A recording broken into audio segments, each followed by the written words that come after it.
everyone! Hello mga langga! Kamusta kayong lahat? Yun nga, ilulutuin ko naman ang isa sa aking kinikrave. Gagawa ko ng beef burger patty. Dahil wala akong nabiling bird gums, pwede na tong dalawang toasted na tinapay. Pukpukin mo hanggang ganito kapino and then ilagay mo sa mixture.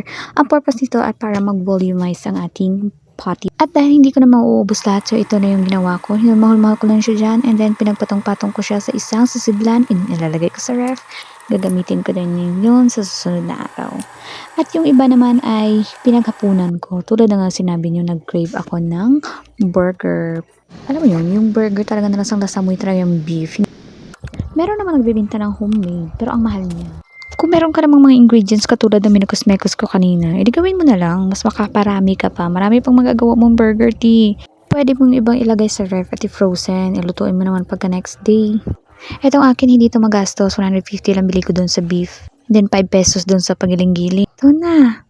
Craving satisfied. Mapatawag mo pa tong burger pang tinapay hindi bilog.